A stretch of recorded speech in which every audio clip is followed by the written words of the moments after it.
You ain't gonna believe what Mark Martin did at Bristol yesterday. Bobby Rahal looks to unlock the secrets of his new Honda engine at Phoenix. And Rockingham records bow before NHRA's best. That's part of what's coming your way next on Race Day.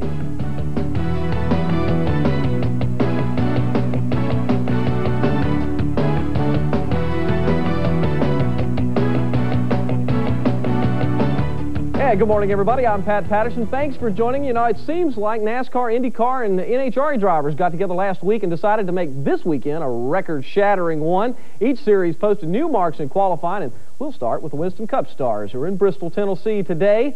Chuck Bound has the fastest 29 drivers who broke the old speed mark at the Superfast half mile. Bound's pole-winning effort, his first since his debut in the series back in 1972. Next to him, it'll be Rusty Wallace, who won both the pole and the race last year. Inside the second row will be Mark Martin, who is due a win anytime on the Valvoline Ford. Jeff Gordon holds down the fourth spot, but Bristol has been a riddle for him so far. Inside the third row, it'll be Richmond pole sitter Ted Musgrave. Next to him, it'll be Joe Nemechek, who is the only rookie to crack the top 10. Ernie Irvin starts 7th in the Haviland Ford, and he's always a threat at Bristol. 8th on the grid is Todd Bodine, who has been running a lot better than his finishes indicate. And starting 9th, it'll be Bobby Labonte in his Maxwell House Ford. And on the outside of row number 5, it'll be Morgan Shepherd in the Citgo Ford. Now, this is the first race where NASCAR has added at least 2 additional provisionals to the starting grid.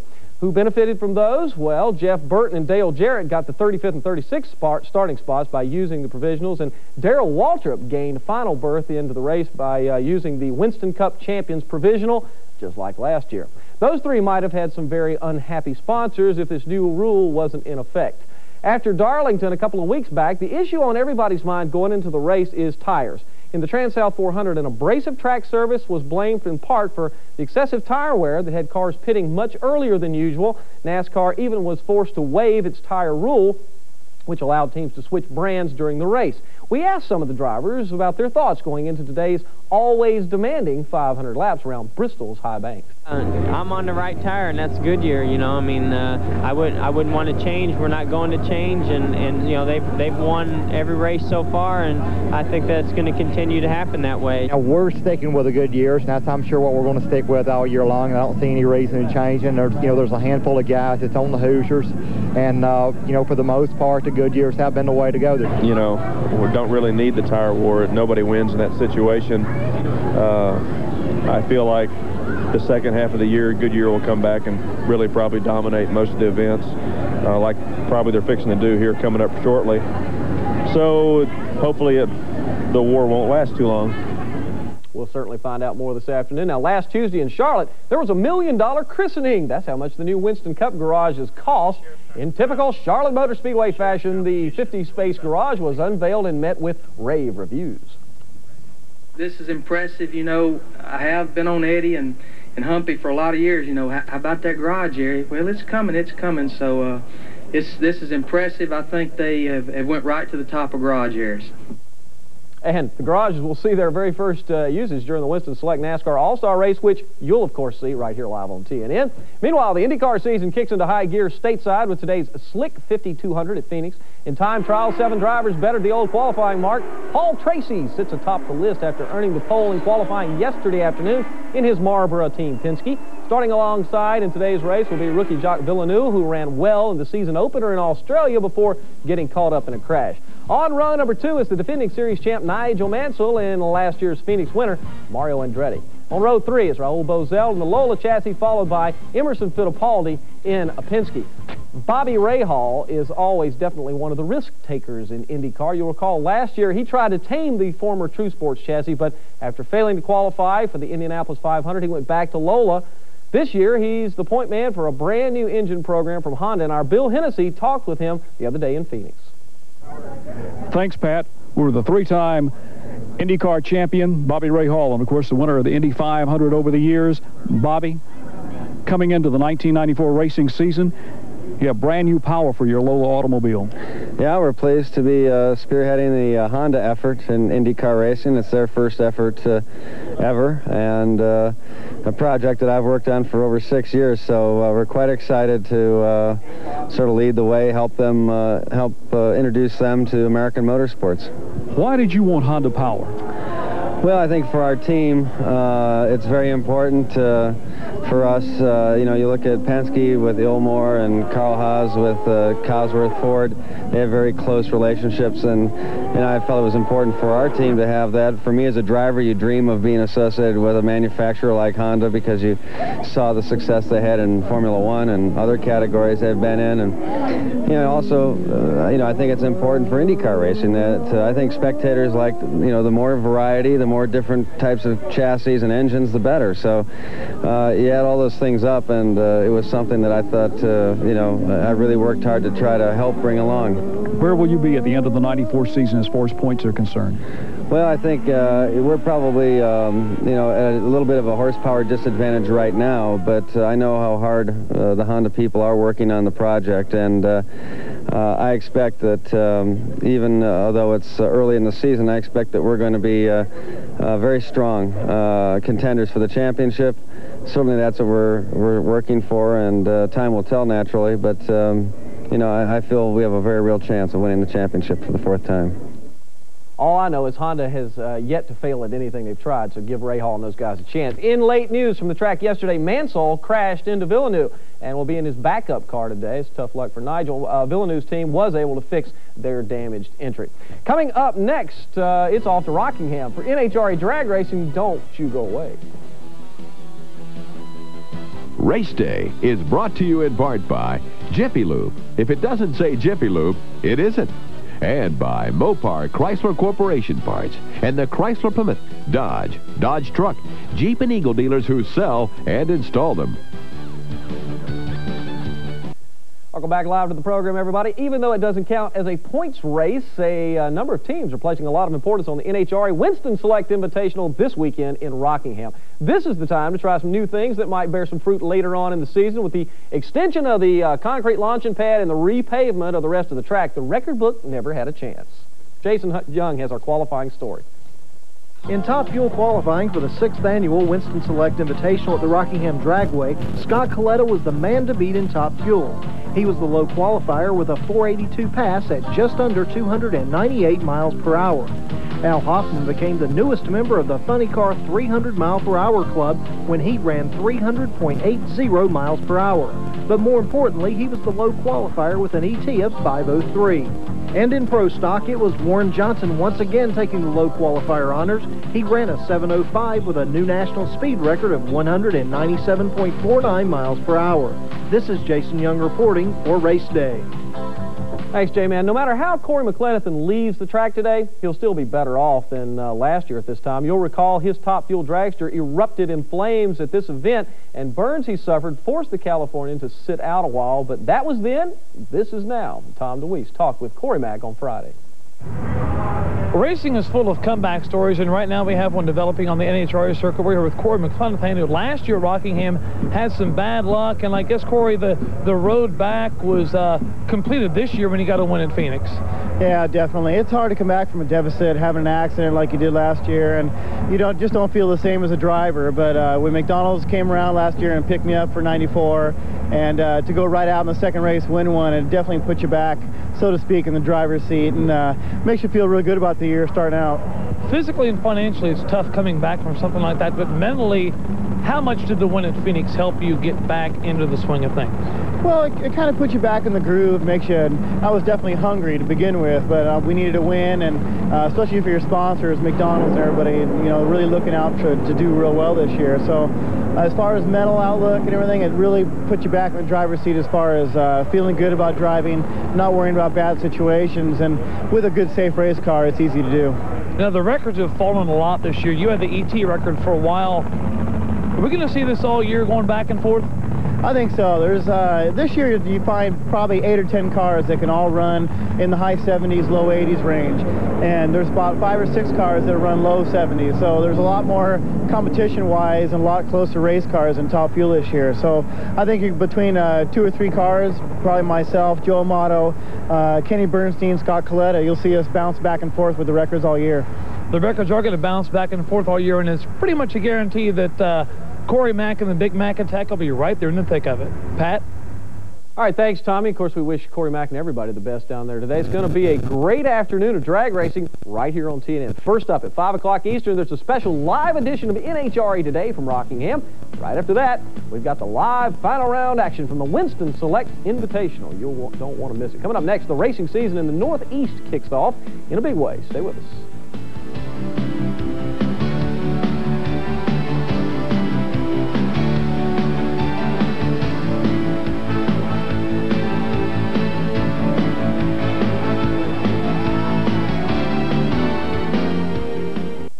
Coming up tonight on Race Day, we'll have all the highlights of today's NHRA Winston Select Invitational, and KC Hollywood Spurlock is scheduled to join us right here in the studio. You don't want to miss that. The NASCAR Featherlite Modified season gets going today in Connecticut, and Friday was an open practice day, and as Mark Allen reports, the top 2 drivers from last year are set to lock horns again this year. Bright sunshine matched the mood of last year's top 2 performers. Both were present to shake down freshly painted entries. Mobile One is on board with championship runner-up Reggie Ruggiero this year, and the long-suffering modified pilot thinks 94 will finally be his year. This year we came out with a new body style for our short track program. Our long track program is in really good shape. And, you know, we just hope to be able to finish most of the races. We win our share, but the share that we don't win, we end up not finishing, and that hurts us in the points. And I think the team, being my 3rd full year with these guys, you know, that close TJ Toyota team, I think that we gelled enough where championship is not out of our hand this year.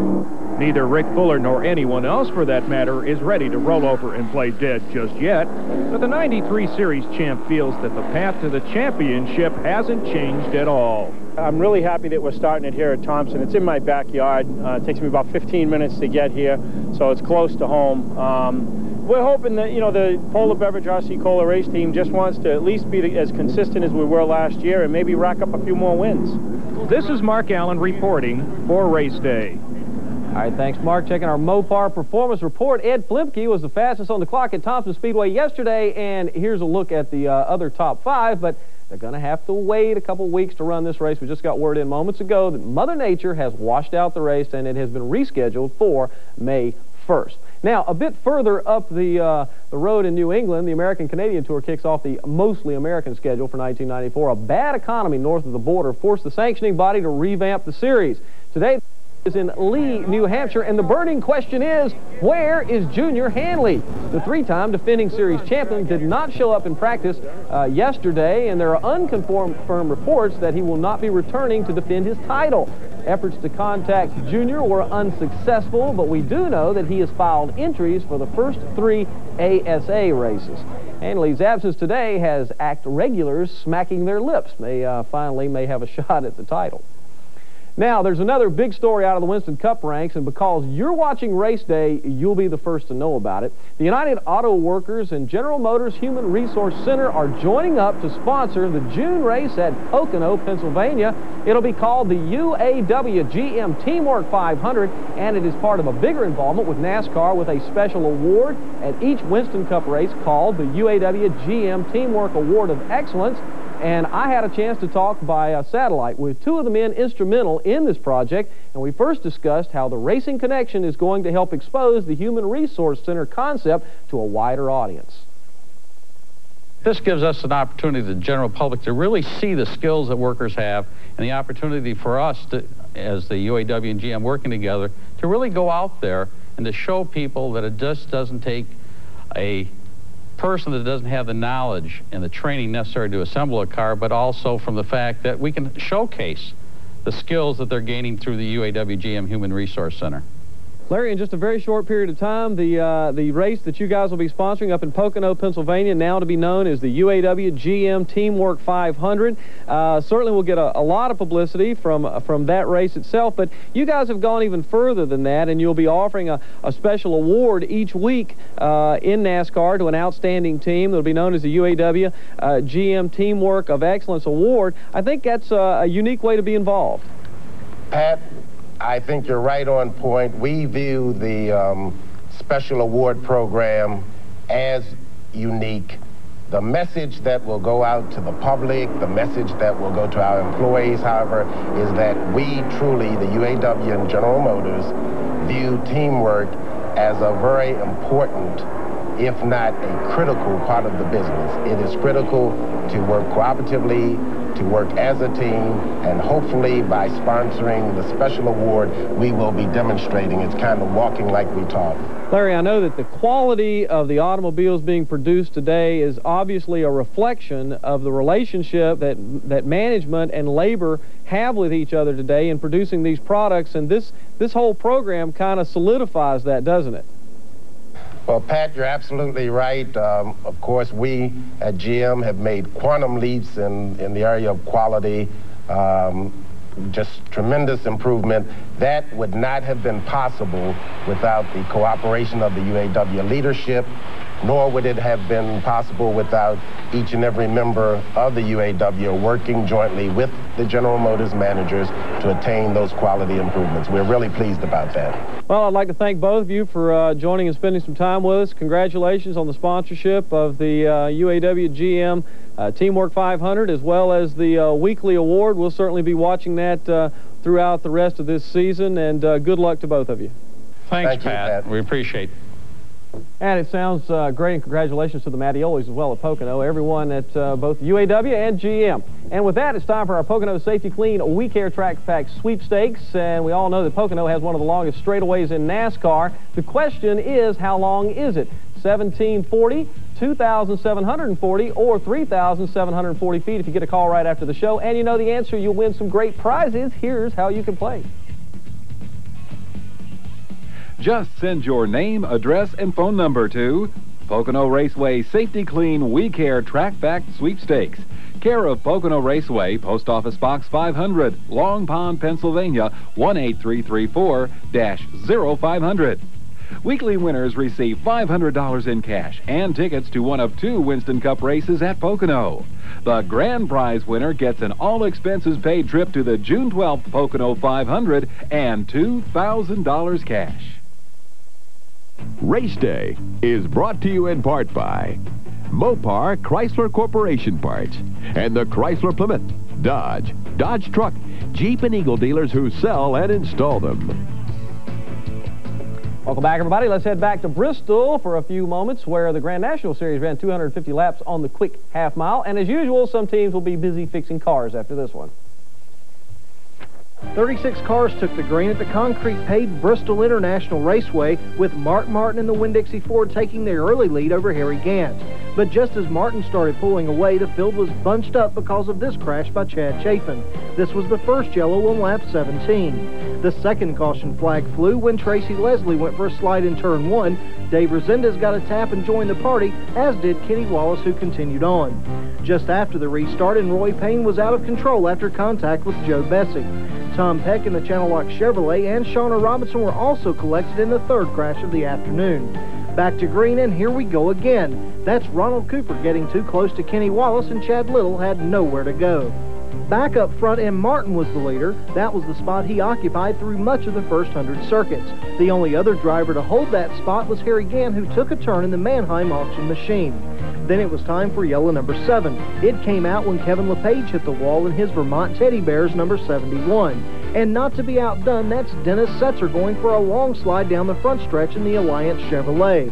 Somehow he didn't hit the wall and continued on. The Wreckfest then continued with this 2-car battle, which ended against the wall for Hermie Sadler. He was okay and continued. But the 10th caution caused when Robert Presley hit the wall was the most significant, because that would mean the Goody's 250 would end under yellow, giving Martin an easy win and David Green the runner-up spot. But that's not what happened. Martin thought the race was over, and instead of heading to the checkers, he headed to victory lane and ended up 9th after dominating all day. Who got the win? You guessed it, it was David Green, who picked up his first victory since 1991. Behind Green, it was Tommy Houston in second. Third went to Jeff Green, who got his best finish ever. Dale Jarrett and Larry Pearson rounded out the top 5.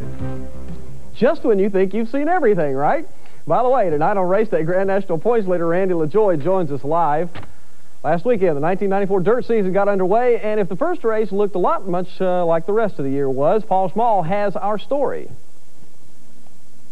The Bridgeport Speedway, New Jersey hosted the first dirt-sanctioned race of the year last Saturday, and it was a resumption of a battle from last year between defending Mr. Dirt champion Brett Hearn in his Auto Palace 72 and Watertown, New York's barefoot Bob McCready driving the Kinney Drugstore-sponsored car number 9.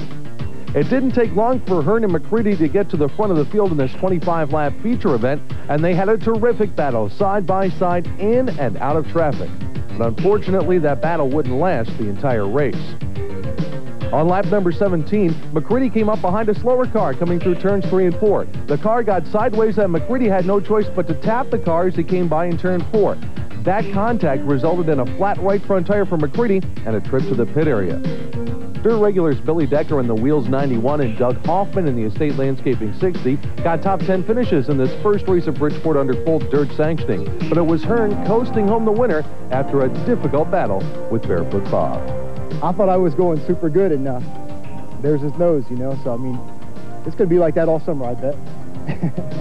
Frank Cozy took the runner-up spot in the CarQuest Reclamation car, followed by Bridgeport regulars Jamie Mills and Roger Loreno, with Hoffman rounding out the top 5. This is Paul Small reporting for Race Day.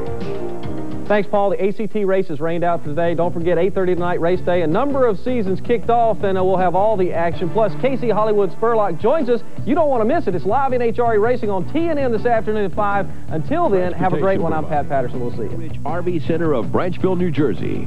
Call 1-800-988-4884 and find out why Cedar Ridge is the choice of champions. Communications provided by Racing Electronics, the official communications of Race Day. For a free catalog, call 1-800-272-7111. And by Featherlite Trailers, the official trailer of NASCAR and major sponsor of the NHRA. Remember to call Featherlite for all your trailer needs at 1-800-800-1230.